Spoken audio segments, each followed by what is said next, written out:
The champagne glass smashed against the hardwood floor, its fragments glinting under the chandeliers like tiny meteors.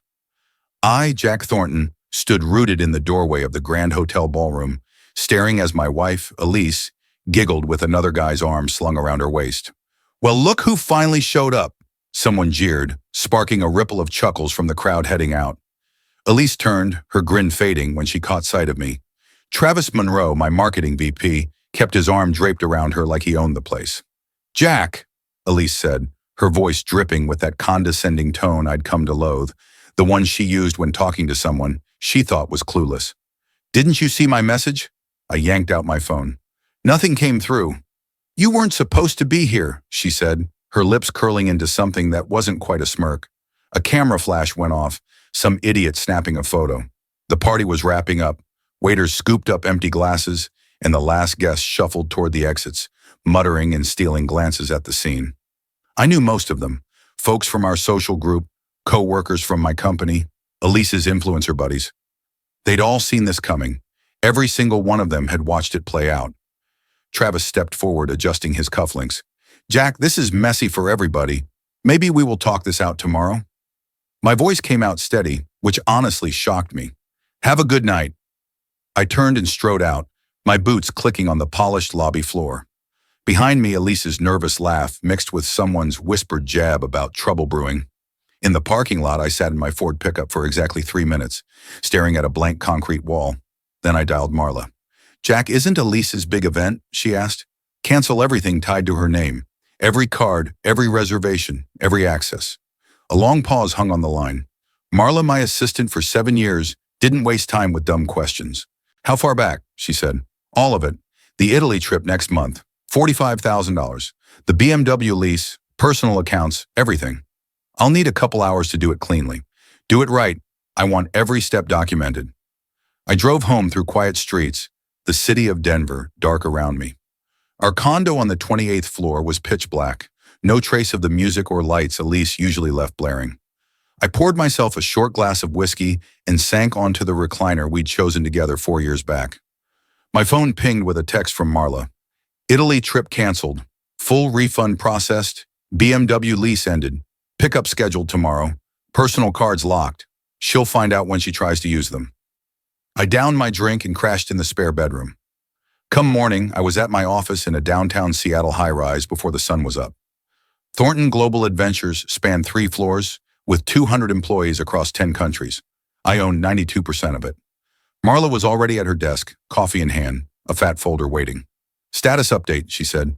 "Elise tried her visa at 1 a.m. for a cab. Declined. She called the card company. They told her to talk to you. Travis's corporate card got declined at a bar around 2 a.m. He's been blowing up your phone every 20 minutes. My phone sat face down on my desk, muted. "What's in the folder?" "Company docs, your ownership stake, partnership agreements, pay structures." I got Vince from accounting on standby in meeting room B. Vince Harper, my CFO for 9 years, was a no-nonsense guy who trusted numbers over feelings. He looked worn out when I walked into the meeting room, files scattered across the oak table. "Marla filled me in," he said, cutting to the chase. "You want to cash out your equity?" "All of it," I said. $142 million. The company'll keep running. I'm selling my 92% to Pinnacle Ventures. They've been after us for years." Vince leaned back. "What about staff contracts?" "Travis Monroe's VP role is done. Terminated for cause, effective now. He's been charging personal expenses to company accounts for the last 20 months. Straight up theft. I've got the receipts." "And Elise's freelance deal?" I cracked a grin, the first one since last night. "What deal? She never did any real work." We spent 4 hours sorting through paperwork. By midday, I'd signed off on transferring my equity to Pinnacle Ventures for $142 million. They'd keep most of the staff, but Travis was out the door as soon as the deal closed. Marla popped in with lunch and an update. "Local news outlets are calling. Someone posted pics from last night. You walking out while Elise and Travis posed like a couple. They want a statement about company chaos and marriage trouble." "No statement. Anything else?" Elise's assistant called, practically sobbing, begging to unlock her cards. I told her all financial access was cut for good. My phone had racked up 38 missed calls. I shut it off. "Set up the equity transfer announcement for tomorrow morning. Make sure every department heads there, especially Travis." The next morning, the main conference room was packed. I stood at the front, Marla next to me with folders for each manager. Travis slouched near the back, still in yesterday's wrinkled shirt, looking rough. As of today, I started, I'm selling my stake in Thornton Global Adventures to Pinnacle Ventures. Most of you will keep your jobs without a hitch, but some roles are being cut. Travis squirmed in his seat. Jack, about last night, Mr. Monroe, you're fired for misusing company funds. Security will walk you out after this. Your final paycheck's been adjusted for personal expenses you charged to corporate accounts, $1,700 over the last year. The room went dead quiet. Managers swapped looks as Travis's face turned beet red. You can't just do this over some personal nonsense. Hotel stays at the Crestwood with Elise Thornton on April 22nd. Dinner at Bella Vita, logged as a client meeting, no client there. A watch from Cartier, marked as a team reward but sent to your place. Need more? Travis shoved his chair back, the screech echoing. This is just because you can't keep your wife happy. I nodded to Marla, who signaled the security team outside. They stepped in and stood by Travis's chair. Gentlemen, please take Mr. Monroe to his office. Personal items only. All company property stays with the company. As Travis was hauled out, he spun around. This ain't done, Jack. Yeah, it is, I shot back. The staff meeting rolled on, with me laying out the transition details. I answered questions about jobs and operations, keeping it cool while catching the hushed chatter about Travis's dramatic exit. It felt good, honestly. After everyone cleared out, Marla hung back. Pinnacle Ventures wants to set up a handover meeting. When can you do it? Tomorrow afternoon. What's the media saying? Gossip sites are eating it up. Tech CEO embarrassed at wife's gala is blowing up online. Elise posted on her socials calling it all lies and personal attacks. I almost chuckled. Elise's social media, with its 180,000 followers, was her whole world. She'd built her brand on being hitched to a guy like me. Anything else? Your lawyer called. Divorce papers are ready for you to look over. Also, Elise has been trying to book that Costa Rica trip with different cards. All declined. That afternoon, I sat down with my divorce lawyer in a sleek office overlooking downtown Austin. Karen Walsh, who handled big money splits, had a rep for being meticulous. Your prenup's airtight, she said, pushing a stack of papers across her desk. What's yours stays yours. Marital assets get split down the middle, but most of your wealth predates the marriage. What about the condo? Your name's on the deed. She's got 30 days to move out once she's served. And any claims on the business? She never had a stake or a real job. Those consulting payments? Legally, they're gifts. She's got no ground to stand on. I signed the papers as Karen walked me through the timeline. Elise would get served tomorrow morning at the condo. One last thing, Karen said. Change all your passwords and security codes now. Spouses can get spiteful and try to mess with accounts. That night, I holed up in my home office, resetting every password and security setting. The condo felt quieter, almost peaceful, without Elise's usual chaos of music, phone calls, and reality shows blaring. Around 10 p.m., the landline rang. I nearly let it go, then saw it was Vince's number. Jack, check the news. Channel 9's running a piece on fraud at travel companies. Someone leaked Travis's expense reports. I flicked on the TV. A reporter stood outside Thornton Global Adventures building in Seattle, talking about executive misuse of funds, with details on lavish dinners and shady purchases. I didn't leak a thing, I told Vince. Someone did. Travis's name is all over the internet. Caution corporate crook is trending. After we hung up, I poured a whiskey and watched the story spread across channels. Someone had fed the press detailed records of Travis's expense fraud. Thorough, damning stuff. My phone buzzed with a text from an unknown number. You ruined my career and my life. This isn't over. I deleted it and hit the sack. Morning brought a circus. I pulled into the office to find news vans clogging the parking lot and reporters staked out front. Marla met me at the back entrance with coffee and updates. Travis got arrested this morning. Fraud charges from the leaked docs. Bail hearings this afternoon. Who pulled? No clue. Someone with access to deep financial records sent it all to Channel 9, the Business Times, and a couple of online outlets at the same time. We took the private elevator to my office, dodging the lobby where reporters swarmed. Through the window, I saw more vans rolling in. Elise got served, Marla added. The process server caught her at the yoga studio. She chucked the papers at him, yelling about her privacy being violated. Anything else? Your old business partner, Greg Tanner, called. Saw the news and wanted to talk about investments. Also, Pinnacle Ventures wants to speed up the transition because of the media storm. I spent the morning on calls with lawyers and execs. The Pinnacle deal would close in 2 weeks, not a month, shielding me from the corporate mess. Around noon, my personal phone, the one only family and close friends have, started ringing. It was Elise. "Jack, we gotta talk. Make an appointment with my lawyer. Don't you hang up on me. You're making me look like a fool in front of everyone." "I didn't do that. You managed that all on your own. It was one slip-up, one night when you weren't even there for me." I glanced out my office window at the news vans below. "One night, huh? Marla, how long has Elise been charging personal stuff as business expenses?" Marla tapped her tablet. 17 months of documented misuse. "Hear that, Elise? 17 months. Dead silence on the line. Then, "You're tearing down everything we had." "We didn't have anything. I built a company. You just spent the money." The call cut off. That afternoon, I met with Pinnacle Ventures execs in a quiet restaurant in downtown Portland, far from the media circus. Over lunch, we wrapped up the acquisition papers, leaving me with $142 million and no strings attached. "What's your plan now?" asked Monica Reed, Pinnacle's CEO. "Haven't figured it out. Maybe hit the road. Been grinding for 16 years straight. If you ever want to consult or kick off something new, give us a call. This deal went smoother than expected, considering the mess." Back at the office, Marla was packing up my personal stuff. My time at Thornton Global Adventures officially ended tomorrow. "Last updates," she said, glancing at her tablet. "Elise's social media is tanking, losing followers fast. A few brands pulled their deals after digging into her ties to the fraud story. Travis's bail was denied. His lawyer says he's looking at least 15 months if convicted." "What about you? Pinnacle offered you a gig, right?" She nodded. "Executive assistant to their operations chief. 25% raise. Good. You've earned it."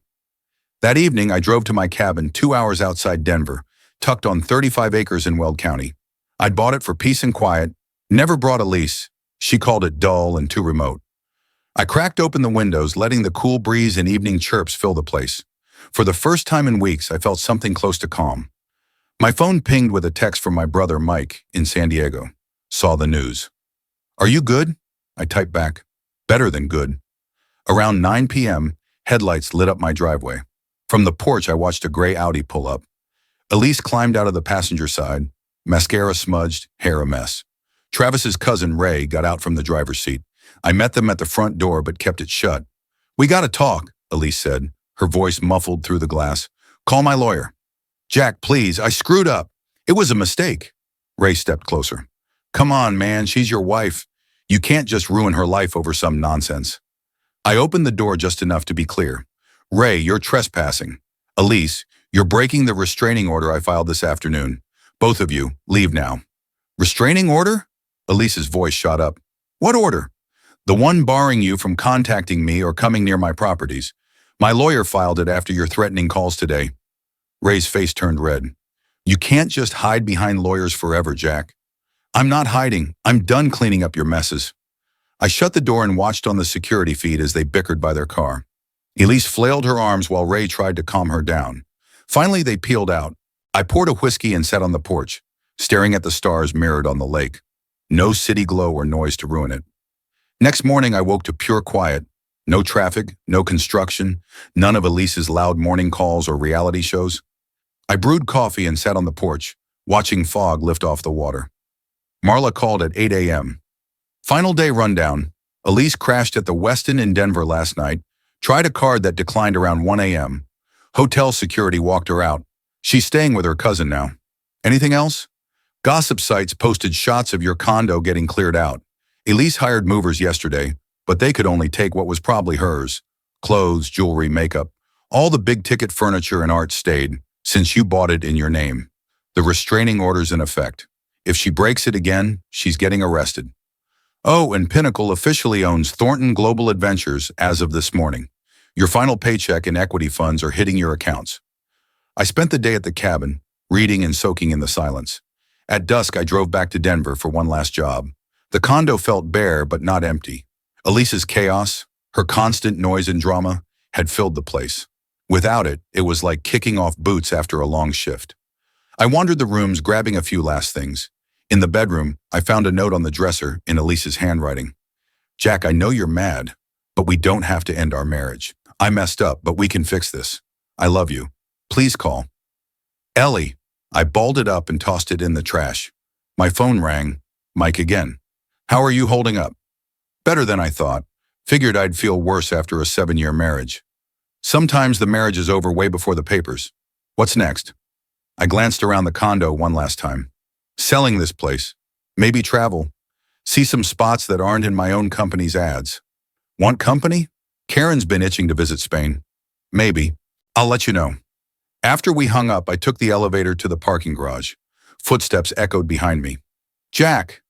I turned to see Greg Tanner, my old business partner from our startup days. He looked uneasy, shifting on his feet. Greg, what's up? Heard about everything? Look, we haven't talked much since I sold my shares, but Elise was never good for you. I unlocked my truck. She came to me at your wedding, Greg said. While you were talking to investors, she pulled me aside near the bar, hinting we should grab drinks sometime. I should have told you. Why didn't you? He shrugged. You looked happy. Thought maybe I got it wrong. Anyone else? Probably. She wasn't exactly discreet. I felt a strange kind of relief, like another piece of proof I'd made the right call. Thanks for saying something. For what it's worth, you played this whole thing like a pro. Clean, legal, no loose ends. Elise and Travis got what was coming. I drove back to my cabin in Weld County as night settled in. Elise always hated how remote it was, but to me that solitude was gold. No neighbors, no traffic, no uninvited guests. I spent the next week in a quiet routine. Coffee on the porch, reading, hiking the trails, and taking calls from my lawyer about the divorce. Elise had hired a cutthroat attorney who kept filing motions to challenge the prenup, but Karen Walsh wasn't worried. She's claiming emotional hardship and wants temporary support, Karen said over the phone. The problem is, she never had a job, and the prenup explicitly rules out alimony. How long till it's done? 2 months if she drops the pointless filings, 6 if she keeps fighting. I was fine with 6. More time at the cabin, away from the drama. On Friday night, I was grilling burgers when headlights lit up my driveway again. This time, it was Elise's cousin, Carla, behind the wheel of a single car. I met them at the edge of my porch, staying on my side of the property line. Jack, please, Carla called out. Elise is falling apart. She hasn't eaten in days.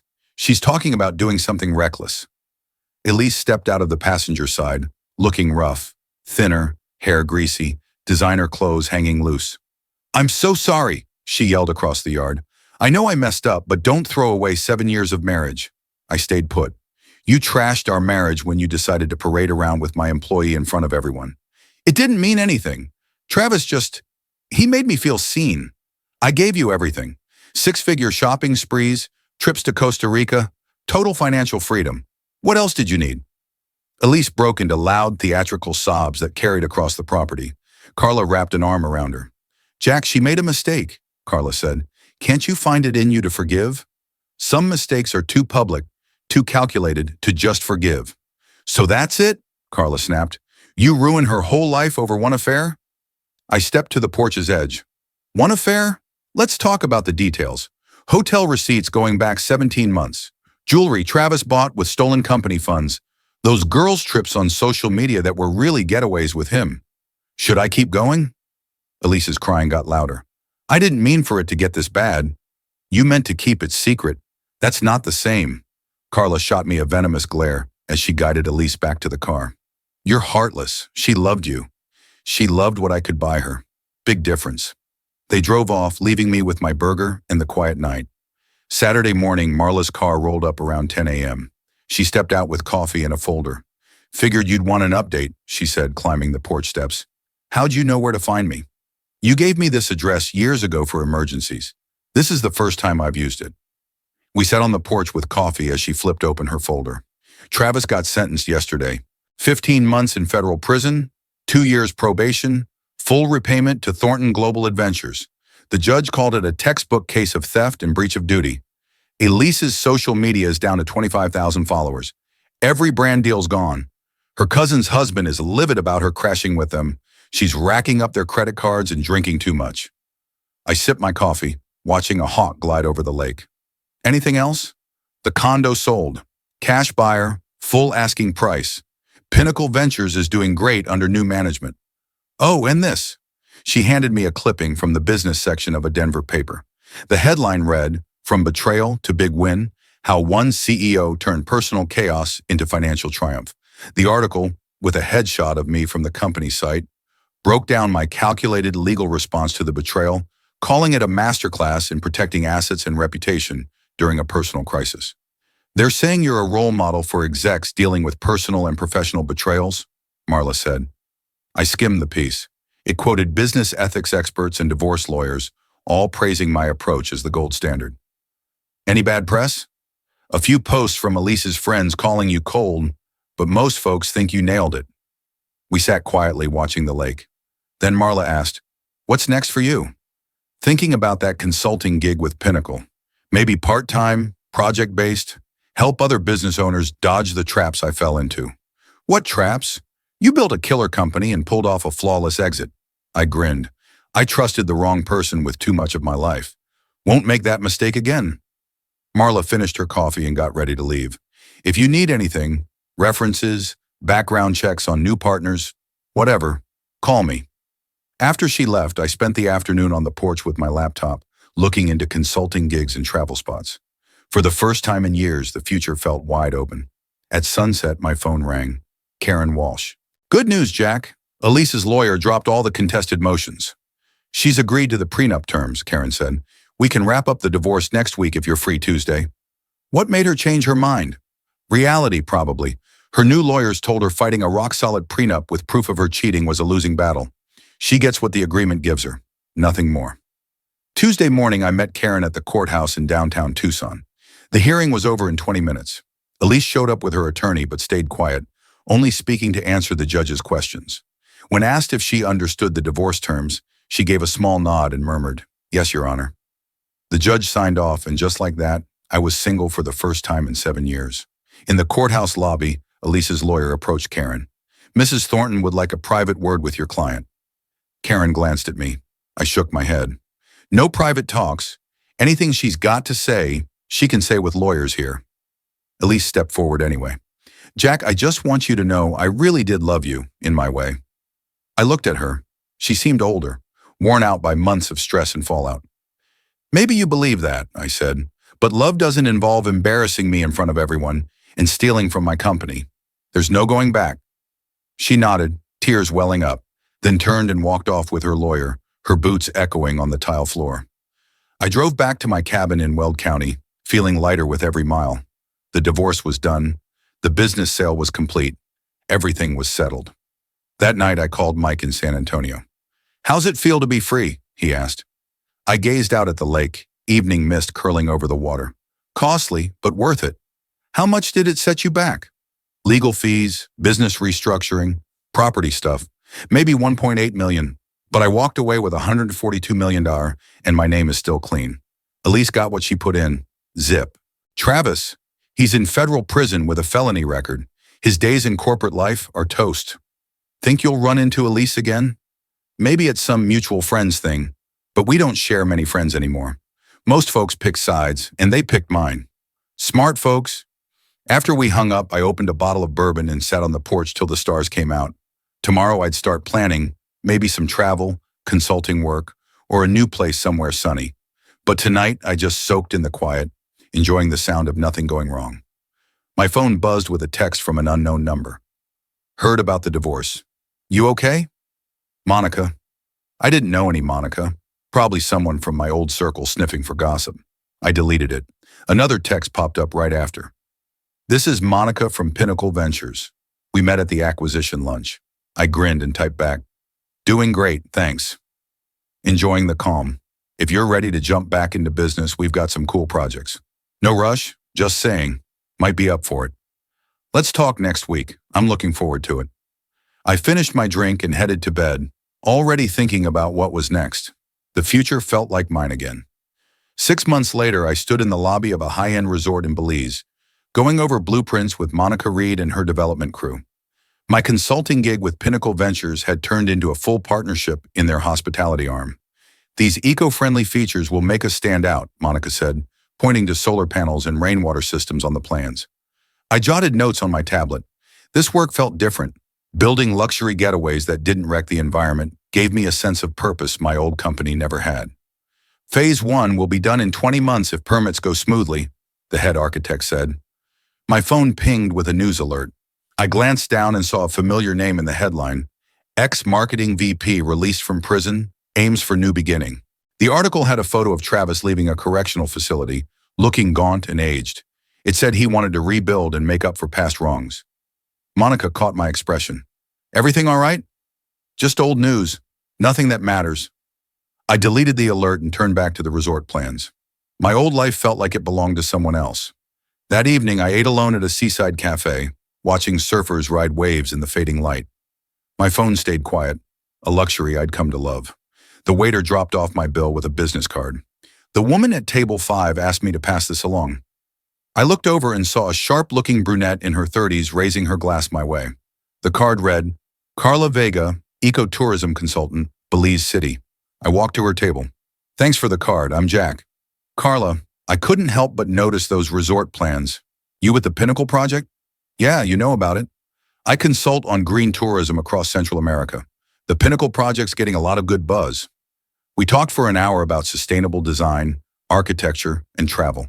Carla was smart, driven, and straight up refreshing. When Carla mentioned she'd just gone through a divorce, I felt a spark of connection. You want to grab dinner tomorrow night? I asked as we got ready to head out. I'd like that, she said with a smile. Walking back to my hotel, I realized I hadn't thought about Elise or Travis in weeks. That whole chapter was done. The next morning, I got a surprise email from my lawyer, Karen Walsh. Jack thought you should know Elise Thornton was arrested last night for DUI and drug possession. She's being held on $60,000 bail. Her cousin reached out to my office, asking if you'd help with her legal fees. I told them to contact your team directly, but wanted to give you a heads up. I read the email twice, then trashed it. Elise's messes weren't my problem anymore. I spent the morning going over financial projections with the Pinnacle Ventures team, then took a drive along the Panama coast to check out spots for future projects. The work lit a fire in me I hadn't felt in years. That evening, I met Carla for dinner at a place overlooking a beach in Bocas del Toro. She wore a simple sundress that matched her dark hair and easy grin. How long have you been in ecotourism? I asked over shrimp tacos. About 7 years, she said. Started after my ex's real estate business tanked because he kept cutting corners on environmental regulations. Watching him chase quick bucks over doing things right showed me exactly what I didn't want to do. I liked her straight-up honesty about her past. What's your next gig? A small eco-lodge in the rainforest. Low impact, blends right into the surroundings. We talked until the place shut down, bonding over a shared drive for ethical business and caring about the planet. When she said she was heading back to Panama City in the morning, I was genuinely bummed. I'll be back in Panama next month for the groundbreaking, I told her as we walked to our cars. I'd love to see you again. I'll call. Looking forward to it. Driving back to my hotel, I thought about how different this felt from Elise. Carla was her own woman, smart, independent, not chasing status or my wallet. The next morning, I flew back to my cabin in Weld County with a fresh sense of purpose. The Panama Project was exactly what I wanted my future to look like. Meaningful work, sustainable goals, and real growth. Marla called that afternoon with business updates. At the end, she mentioned running into some old friends from my married days. The Walkers asked about you at a fundraiser last weekend. Seemed shocked you weren't there with Elise. You tell them we're done? Said you were busy with new ventures and traveling. Figured they didn't need the divorce details. I appreciated Marla keeping things tight-lipped. My personal life was nobody's business. That evening, I sat on my porch with a glass of bourbon, watching the sunset paint the lake in oranges and pinks. My phone showed missed calls from unknown numbers, probably reporters or gossip hounds sniffing around Elise's arrest. I ignored them. The quiet I'd found at the cabin was worth its weight in gold. No drama, no games, no tiptoeing around someone else's chaos. My laptop pinged with an email from Carla. Thanks for a great night. Excited for your next trip. Attached some shots from the Rainforest Lodge project. Thought you'd like them. The photos showed a jaw-dropping landscape of misty trees and small cabins that looked like they belonged to the forest itself. Her work was legit inspiring. I wrote back, amazing project. I'd love to check it out in person next month. Are you free for a tour? Her reply came fast. Definitely, I'll make time. Over the next few weeks, I split my time between consulting gigs and planning my return to Panama. The Pinnacle partnership was growing beyond the initial resort, branching into ecotourism projects across Central America. One morning, Karen called. Elise's legal troubles are piling up. The DUI's her third, so it's a felony now. She's also got drug charges and tax issues from unreported influencer income. Her cousin called again, asking if you'd give a character statement for her sentencing. Nope, she made her choices. I'm not bailing her out. That's what I told them, but I wanted to confirm. Also, Travis Monroe tried reaching you through my office. Says he wants to apologize and make things right. I stared out at the lake, feeling nothing. You respond? Told him you're not interested in any contact. He's legally barred from reaching you directly because of the restraining order. Good. Anything else? That's it.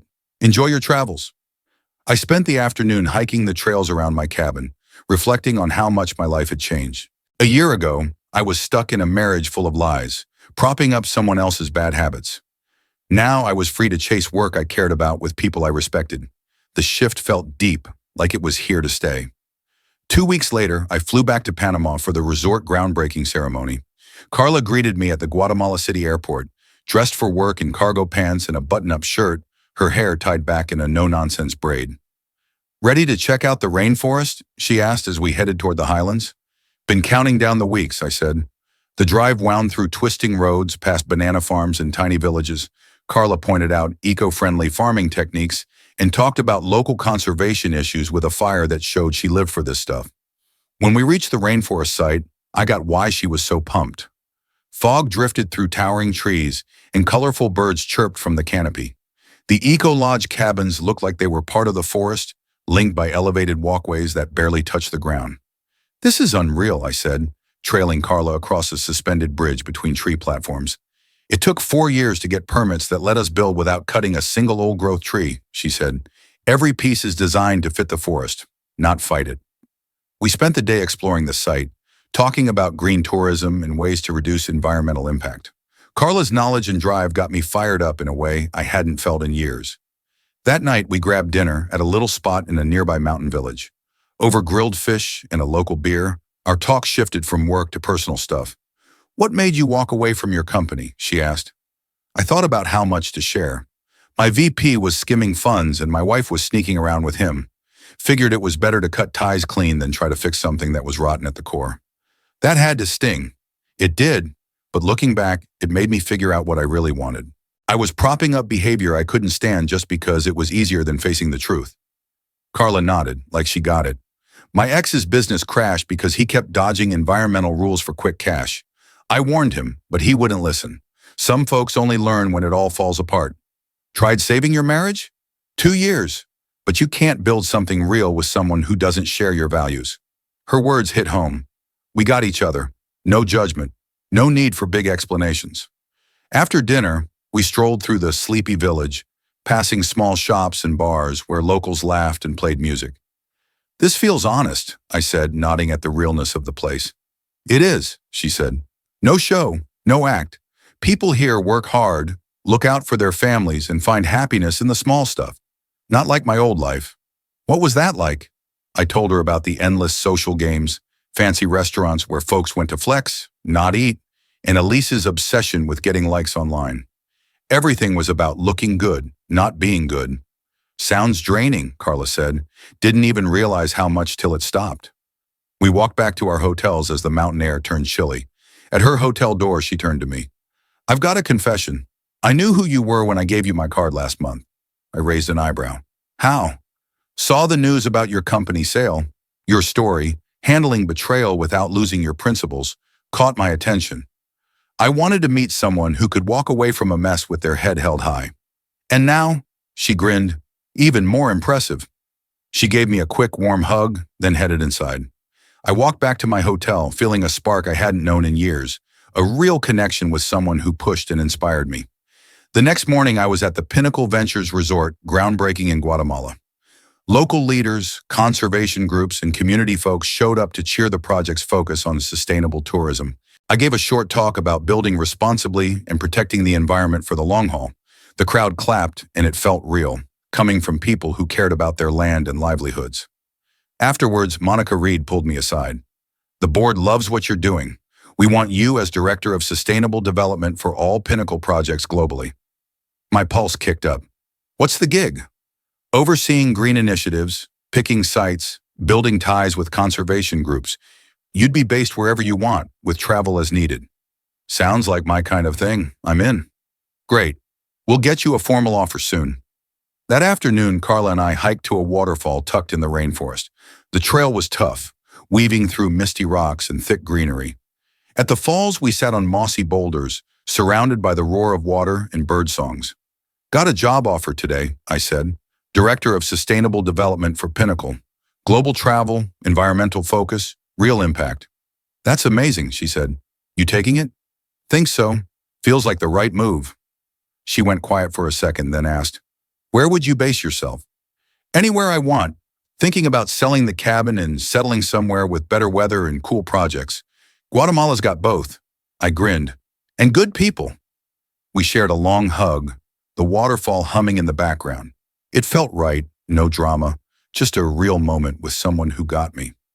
That night we ate at Carla's hotel restaurant, tossing around ideas for blending her conservation work with Pinnacle's projects. We could set a standard for green tourism, she said, sketching plans on a napkin. Local jobs, eco-education, monitoring environmental impact. Carla's ideas meshed with mine like we'd been working together for years. No ego, no competition, just building on each other's thoughts. Ever think about consulting for Pinnacle Ventures, I asked. Definitely, she said, her eyes lighting up, especially if it means teaming up with you. We spent the rest of the night mapping out a future that blended our skills and our growing connection. The next morning, I flew back to the U.S. with a signed contract from Pinnacle Ventures and Carla's promise to visit in 2 weeks. At my cabin in Weld County, I called a realtor to talk about selling the place. It had been my sanctuary, a spot to heal, but I was ready for a new chapter. Marla called that afternoon with business updates and a bit of news from my old life. Elise got sentenced yesterday, 15 months in minimum security prison, 2 years probation, hefty fines.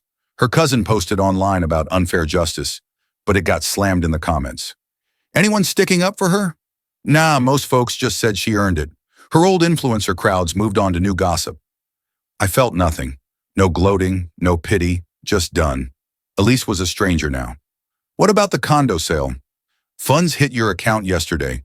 Between that and the business sale, your liquid assets are pushing $190 million. Money wasn't what got me going anymore. That kind of cash meant freedom to chase work that mattered, not just profits. One more thing, Marla said. Greg Tanner called about investing in his new startup, something about eco-friendly packaging. I want to know if you're in. Set up a meeting when I'm back from Belize next month, but only if his green claims check out independently. I'll get it vetted. That evening, I sat on my porch, maybe for the last time, watching the sunset turn the lake golden purple. The cabin had been my refuge, but I was ready to move on. My phone pinged with a text from Carla. Missing the rainforest already.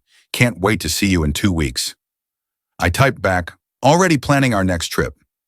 2 weeks later, Carla rolled up to the cabin with a suitcase and a laptop bag. I met her at the Denver airport, feeling like a kid picking up his first real crush. This place is gorgeous, she said as we pulled up to the cabin. I get why you came here to clear your head. It did its job, but I'm ready for something new. We spent 3 days hiking, cooking meals together, and planning our work on green tourism projects. Carla had a fresh take on everything I'd been mulling over. This cabin could be an eco-retreat center, she said over coffee on the porch. Corporate teams learning sustainable practices, students studying conservation. It's got the setup and the location. That's brilliant, I said. Instead of selling, I could donate it to a nonprofit and keep it doing good. Let's find groups that might want it. We spent the afternoon reaching out to conservation organizations and schools. By evening, we had 4 groups eager to talk about turning the cabin into a retreat center. You're a genius, I told Carla as we chopped veggies for dinner. We're a genius team, she said with a grin. I wouldn't have thought of this without your business know-how. That night, we shared a quiet, meaningful moment together. Nothing like my time with Elise. No show, no drama, just real closeness between 2 people on the same wavelength. We stayed up talking about our dreams and plans till the sun peeked through the windows. The next morning, Carla asked, "What happened to your ex-wife's boyfriend, Travis?"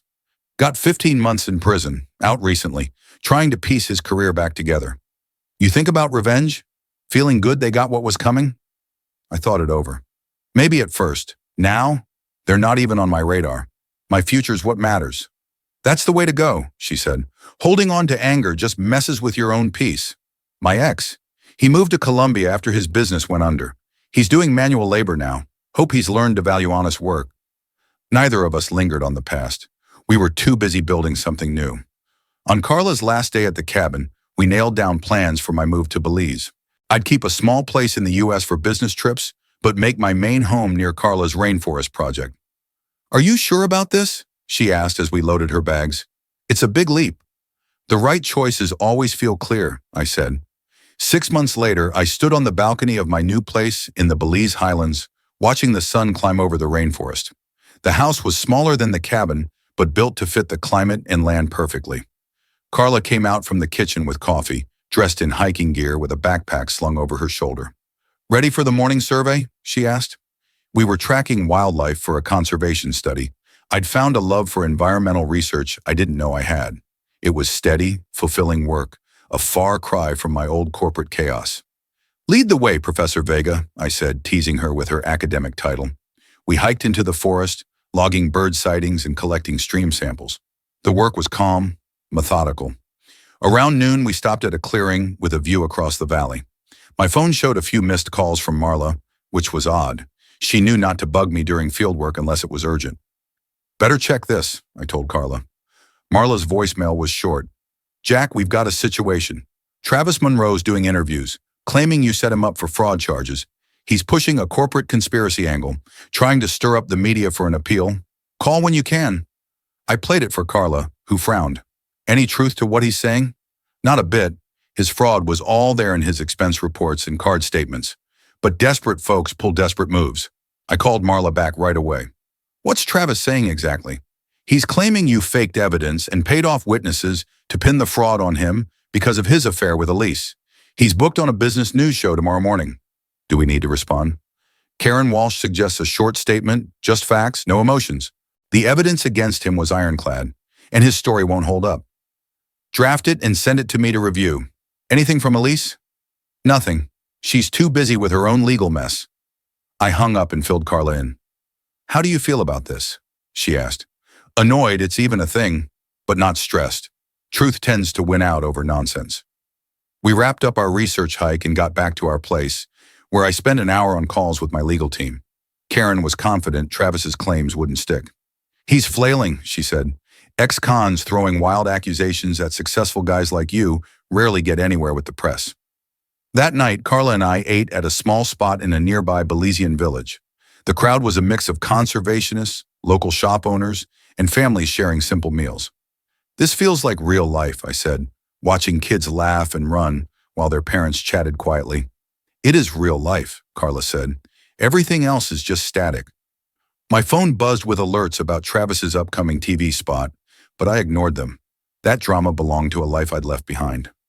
The next morning, Carla headed out early for a research trip in a remote part of the rainforest. I worked from home, reviewing plans for new Pinnacle Ventures projects and prepping for a video call with eco-consultants in Peru. Around 11 a.m., Marla called with an update. Travis's TV appearance was a train wreck.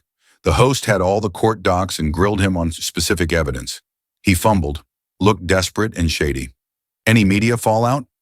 Reporters are calling it a pathetic attempt to rewrite the past, the final nail in a corruption story.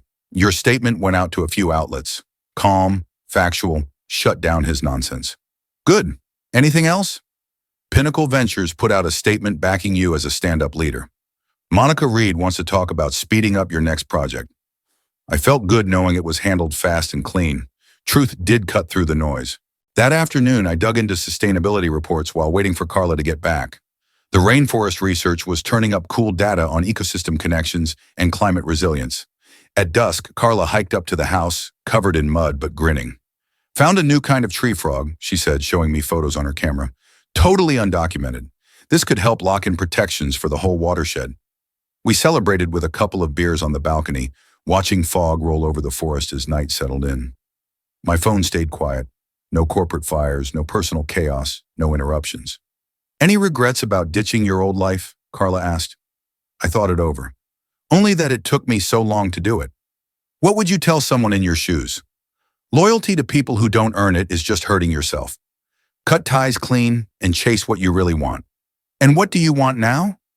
I looked out at the village lights twinkling in the valley, then at Carla's face in the glow of the lantern. This, work that matters, real connections, peace, exactly what I've got. The next morning, word came that Travis's appeal got shot down by the courts. His fraud conviction was locked in, and his attempt to pin it on me got zero traction. Justice served, Marla said on our weekly check-in call. Justice was served when he got convicted 15 months ago, I said. This was just a sideshow. With all the legal stuff finally done, Elise and Travis had no hold on me anymore. That afternoon, Carla and I hiked to our favorite waterfall, a spot we hit weekly, part of the rhythm of our life now. We sat on our usual rocks, eating sandwiches while parrots darted above. Got some news, Carla said, pulling a letter from her pack. The Conservation Foundation greenlit our proposal, full funding for the Watershed Protection Plan. My heart jumped. The project would save 60,000 acres of rainforest and create steady jobs for locals. That's huge. When do we start? Next month.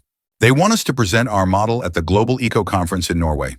I pulled Carla into a big hug, feeling the thrill of shared purpose. Ready for the next adventure? She asked. With you? Always. We stayed by the waterfall till the sun dipped low, planning our presentation and dreaming about the impact we could make. Walking back through the rainforest as night fell, I realized Elise and Travis hadn't crossed my mind in weeks. They were no longer part of my story.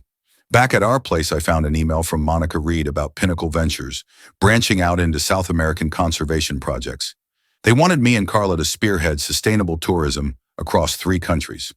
You in? I asked, scanning the proposal. Absolutely, Carla said, but let's wrap up the rainforest project first. Deal. We're a hell of a team. Team's an understatement, she said with a grin. That night, we shared a quiet, close moment, the rainforest alive around us, birds chirping, bugs humming, breeze rustling the trees. I felt right there, in the moment, no old mistakes or future stress weighing me down. Later, as Carla slept beside me, I thought about how far I'd come. The change had cost me cash, time, and some social cred, but it gave me real purpose, love, and a life that felt true. I wondered for a second if Elise had found any peace behind bars, any clarity about how her choices landed her there. I hoped she had, for her sake, but her path wasn't my problem anymore. Travis, too, had made his bed and was lying in it. I didn't feel good about his fall, just glad the noise was done. The future was wide open, full of work that mattered and adventures with Carla. I drifted off to the forest hum, completely at ease with my choices. 6 months later, I stood in front of a crowd of global conservationists in Oslo, presenting our rainforest project's results. Carla was next to me, flipping through slides showing wildlife stats and local job growth. Green tourism boosted local employment by 45% over traditional development, while preserving 98% of the original ecosystem, I told the attentive room. The crowd clapped hard, and we got hit with requests for partnerships. Our model was catching on worldwide. That evening at the conference reception, delegates from 10 countries swarmed us, asking for tips on similar projects. This is a lot, Carla whispered as we stepped away for a breather. Good a lot or bad a lot? I asked. All good. We're actually changing things. Later in our hotel room overlooking an Oslo fjord, we hopped on a video call with my Pinnacle Ventures team to talk about rolling out our model to new continents. The board's stoked about the global buzz, Monica said. They want to kick off the South American projects ASAP. After the call, Carla and I sat on the balcony, watching lights shimmer on the water. A year ago, I was stuck in a marriage full of lies, I said. Now I'm working with the woman I love, protecting some of the planet's key ecosystems. A year ago, I was scraping by to fund one tiny project, Carla added. Now we're shaping conservation policies worldwide. Feels like the start of something huge. I think we'll look back and say this was when we knew we could change the world. My phone buzzed with a news alert, something about celebrity breakups and corporate drama. I deleted it without a glance. The past was gone. The future was ours to shape. We went inside, shared a warm embrace with the windows open, cool fjord air mixing with our closeness. After, we planned our next day's talks and dreamed about saving forests we'd yet to see. I fell asleep happier than I'd ever been, wrapped in the scent of Carla's hair and the faint chime of Norwegian church bells. My last thought before sleep was gratitude, for the guts to walk away from what wasn't right and the sense to embrace what was. In the morning, we'd keep changing the world, one forest at a time.